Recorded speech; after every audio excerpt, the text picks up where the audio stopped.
Hello అందరికీ. ఈరోజైతే DSC ద్వారా పోస్టులు మన గవర్నమెంట్ అయితే ఎలా భర్తీ చేయాలనే నోటిఫికేషన్ అయితే మీ ముందుకు తెస్తున్నానండి. సో డిఎస్సి అంటే డిస్ట్రిక్ట్ సెలెక్షన్ కమిటీ అన్నమాట.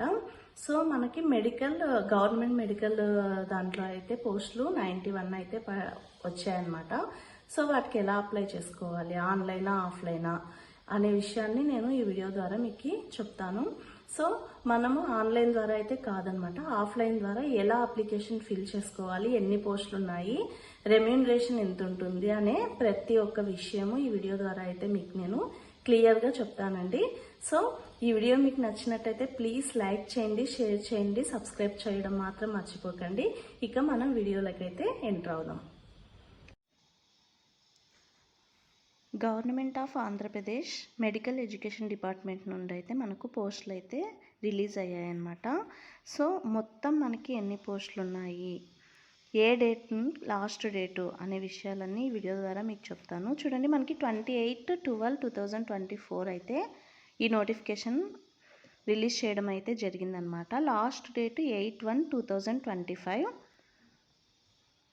8th మనము 5 PM కంతా మనం అప్లికేషన్ సబ్మిట్ చేసేసేయాలన్నమాట. ఇక్కడ చూడండి, date of issue of notification 28/12/2024 అయితే రిలీజ్ చేయడం జరిగింది. మరి మనకి లాస్ట్ డేట్ 8/1/2025 5 PM లోపు ఆఫీస్కి అయితే మనము అప్లికేషన్ పంపించేయాలి.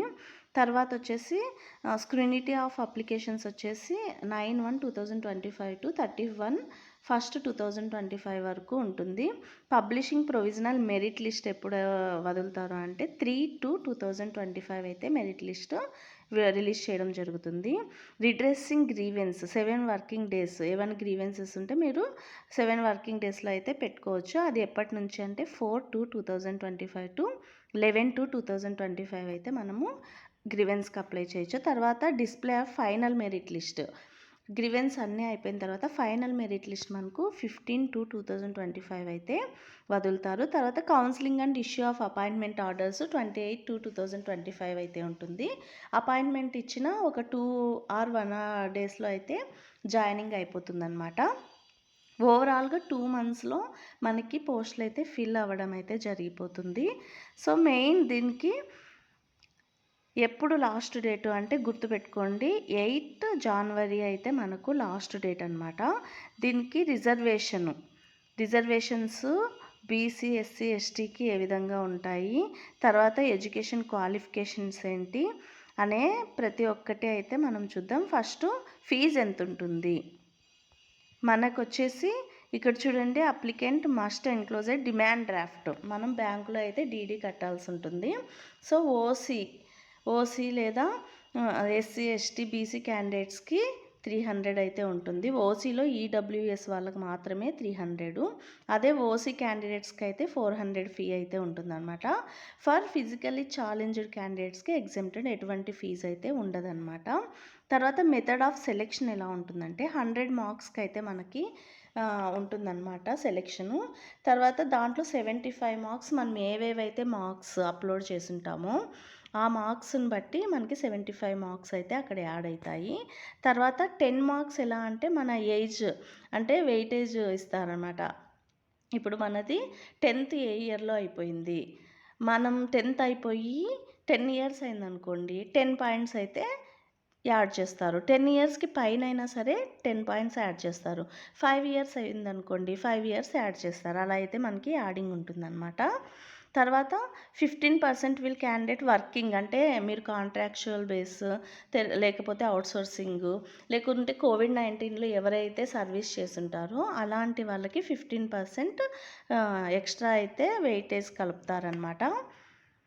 ఇంకా కాంట్రాక్చువల్గా మీరు చేసింటారు కదా వర్క్, ఎక్కడ ట్రైబల్ ఏరియాస్ అలా చేసింటే 2.5 marks per 6 monthsకి అయితే యాడ్ చేస్తారు. 2.0 marks అయితే రూరల్ ఏరియాస్లో వర్క్ చేసింటే, అదే అర్బన్ ఏరియాస్లో వర్క్ చేసింటే 1 mark అయితే 6 months వన్స్ కలపడం జరుగుతుందన్నమాట.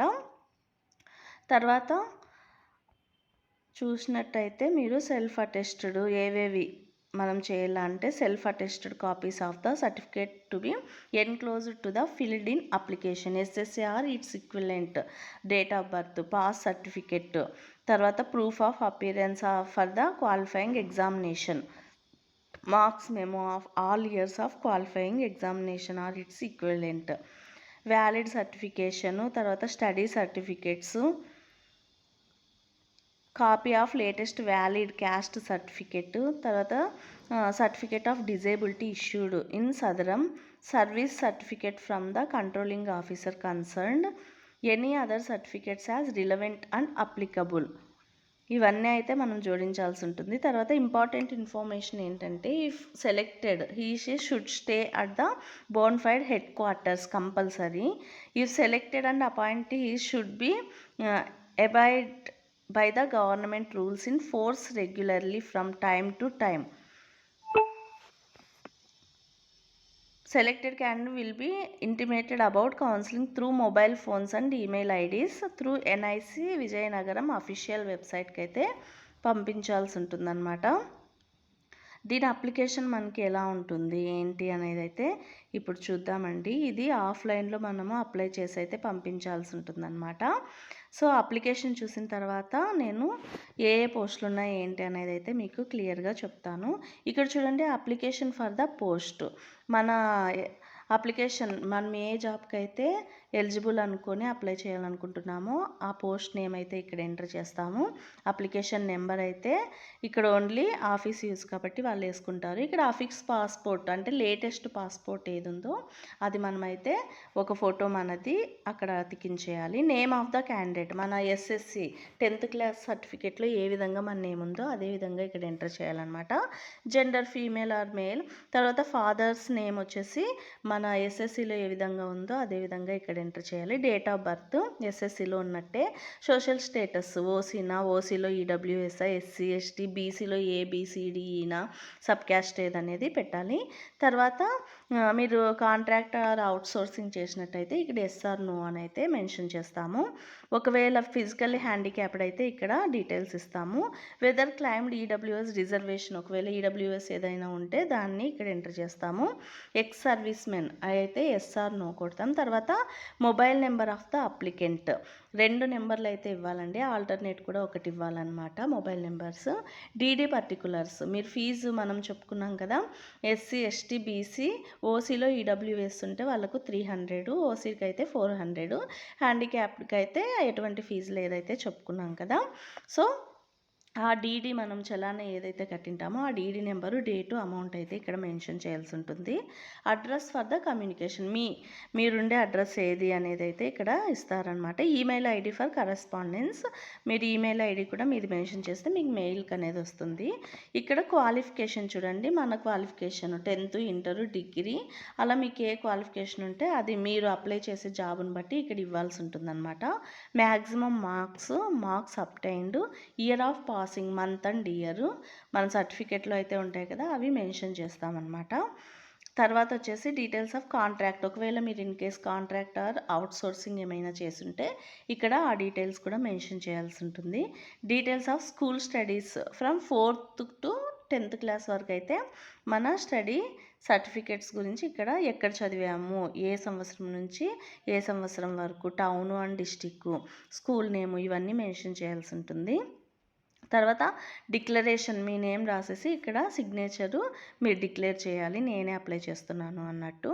తర్వాత వచ్చేసి ఇక్కడ అదర్ అపాయింట్ అథార్డ్ నేమ్ అర్బన్, ఒకవేళ మీరు ఎక్కడైనా రూరల్ కానీ అర్బన్ ట్రైబల్ ఏరియాస్లో వర్క్ చేసి ఉంటే ఇక్కడైతే మీరు మెన్షన్ చేయాలి. దీనికి కూడా మార్క్స్ ఉంటాయని చెప్పాను కదండి, సో ఆ మార్క్స్ అయితే మీకు యాడ్ అవుతాయి అన్నమాట.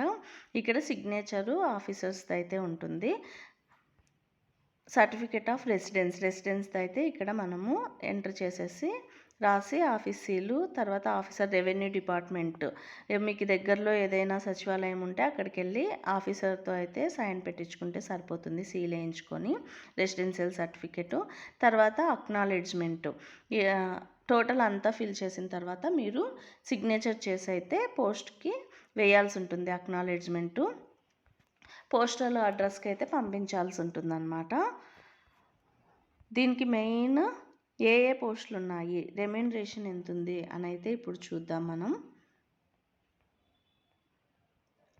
టోటల్గా అయితే 20 పోస్టులు అయితే ఉన్నాయండి. చూడండి, psychiatric social worker,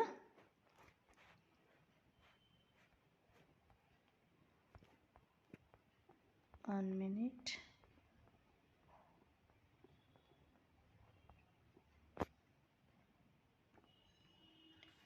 psychiatric social worker అయితే ఉంది. దీనికి మనకి క్వాలిఫికేషన్ ఏమి అడిగారు, MA MSW degree in medical psychiatric social work లేదా MPhil psychiatric social work PhD కూడా చేసిండొచ్చు అని అన్నారు.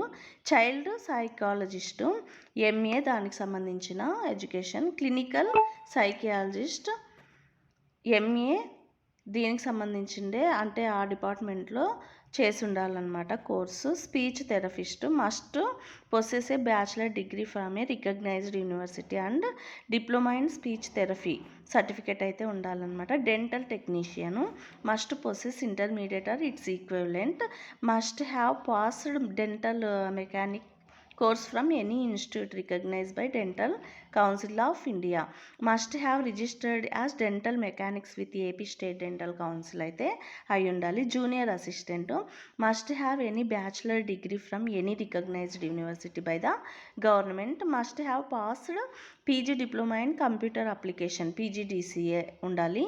లైబ్రరీ అసిస్టెంట్కి must possess intermediate with CLISCS certificate in library science. తర్వాత electrician grade 3 must have passed SSC equivalent diploma in electronic engineering ITI in electronic trade. If a person possess with both diploma and ITI certificate, maximum percentage of the marks obtained either of the course shall be considered. Emergency medical టెక్నీషియన్స్కి intermediate same అడిగారు. తర్వాత general duty attendant must have passed SSC 10th class ఉంటే సరిపోతుంది. Electrical helper must have pass SSC 10th class ఉంటే సరిపోతుందండి.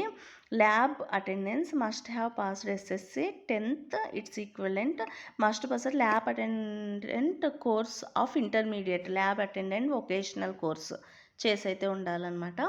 Lab technician must possess DMLT or BSc MLT or intermediate with 1 year apprenticeship of government హాస్పిటల్లో అయితే చేసి ఉండాలి. Computer programmer దీనికి BE BTech in ITCS లేదా MCA చేసి ఉండొచ్చు లేదా post graduate in computer science అయితే చేసి ఉండాలి. మినిమం 3 years అయితే ఎక్స్పీరియన్స్ అడిగారనమాట ఈ పోస్ట్కి కంప్యూటర్ ప్రోగ్రామర్కి. సిస్టమ్ అడ్మినిస్ట్రేటర్కి కూడా సేమ్ క్వాలిఫికేషన్ అయితే అడిగారు, ఇక్కడ కూడా 3 years ఎక్స్పీరియన్స్ అయితే అడిగారండి. OT technician must possess diploma in medical sterilization management and operational theatre technician must be registered in APPMB. Office subordinate must have passed SSC or equivalent. Network administrator BE BTech in ITCS computer దానికి ఏదైతే అడిగారో దీనికి కూడా same అనమాట, 3 years experience కూడా అడగడం జరిగింది. Physical education trainer PET diploma in degree in physical education from a recognized institution. Store attender must have passed SSC or its equivalent అన్నారు. మనకి ఏజ్ వచ్చేసి 18 to 42 years అనమాట. రిలాక్సేషన్ వచ్చేసి SC ST BC and EWS క్యాండిడేట్స్కి 5 years అంటే 47 years వరకు relaxation ఉంది. తర్వాత ఎక్స్ సర్వీస్ మెన్స్కి 45 years వరకు, ఫర్ డిఫరెంట్లీ ఏబుల్డ్ పర్సన్స్కి వచ్చేసి 52 years వరకు అయితే మనకి రిలాక్సేషన్ అయితే ఉందన్నమాట. ఫీ ఆల్రెడీ చెప్పాం కదండి, OC EWS అయితే SC ST BC వాళ్ళకి 300, OC క్యాండిడేట్స్కి 400, ఫిజికల్లీ ఛాలెంజ్డ్ క్యాండిడేట్స్కి ఎగ్జెంప్టెడ్ అనమాట. సో సెలెక్షన్ కూడా 100 మార్క్స్కి అయితే ఉంటుంది. మన సర్టిఫికేట్స్ని బట్టి 75 మార్క్స్, తర్వాత ఏజ్ని బట్టి 10 అంటే మన 10th అయిపోయినప్పటి నుంచి ఎన్ని ఇయర్స్ అయింది దానికి కౌంటు 10 మార్క్స్ అయితే యాడ్ అవుతాయి. మనకి వెయిటేజ్ ఒకవేళ అవుట్సోర్సింగ్ కాంట్రాక్ట్ బేస్ అయితే అది 15% అయితే మనకు యాడ్ అవుతుందన్నమాట. మనకు the merit list of this notification is valid till 31/12/2025 వరకు అయితే మెరిట్ లిస్ట్ వెబ్సైట్లో అయితే పెట్టడం జరుగుతుందన్నమాట. ఇన్ కేస్ ఈ పోస్టులు ఏవైతే ఉన్నాయో ఇవి ఫిల్ అయిపోయి ఉంటాయి కదా, ఇంకా మిగతా వాళ్ళు మెరిట్ లిస్ట్లో ఉంటారు కదా, వాళ్ళు నెక్స్ట్ నోటిఫికేషన్ పడినప్పుడు వాళ్ళు మెరిట్ లిస్ట్లో ఉన్న వాళ్ళని అయితే తీసుకోవడం జరుగుతుంది. అలా ఇయర్ అంతా ఏవైతే నోటిఫికేషన్స్ వచ్చినా సరే మెరిట్ లిస్ట్లో ఉన్న వాళ్ళకి ఫస్ట్ ప్రిఫరెన్స్ అయితే ఇవ్వడం జరుగుతుందన్నమాట. సో ఇది మీరు ఎలిజిబుల్ అనుకుంటే తప్పకుండా అప్లై చేయండి, గవర్నమెంట్ది కాబట్టి. మనకి రెమ్యూనరేషన్ కూడా బాగానే ఉంటుంది చూడండి. 38,720 అండ్ 54,060. తర్వాత మనకి ఎక్కువ కంప్యూటర్ ప్రోగ్రామర్ వీళ్ళే కాబట్టి అంటే డిగ్రీ ఎలిజిబిలిటీ మీద 34,580 రూపీస్. ఇలా రెమ్యూనరేషన్ కూడా చాలా బాగా అయితే ఉందండి. తర్వాత రిక్రూటింగ్ ఏజెన్సీ ఎవరి ద్వారా మనము రిక్రూట్ అవుతామంటే డిఎస్సి, డిస్ట్రిక్ట్ సెలెక్షన్ కమిటీ అయితే మనల్ని రిక్రూట్ చేసుకుంటారనమాట. సో ఎవరైనా ఎలిజిబుల్ అనుకుంటే తప్పకుండా అప్లై చేసుకోండి. సో నేను పీడిఎఫ్ని డిస్క్రిప్షన్లో అయితే పెడతానండి, ఎవరికైనా ఇంట్రెస్ట్ ఉంటే అప్లై చేసుకోండి. సో ఈ వీడియో మీకు నచ్చే ఉంటుంది అనుకుంటున్నాను. ఈ వీడియో మీకు నచ్చినట్టయితే ప్లీజ్ లైక్ చేయండి, షేర్ చేయండి, సబ్స్క్రైబ్ చేయడం మాత్రం మర్చిపోకండి. మీరిచ్చే ఒక్క లైక్ వల్ల మా వీడియో అనేది ఎంతోమందికి చేరుతుందన్నమాట. So thank you so much.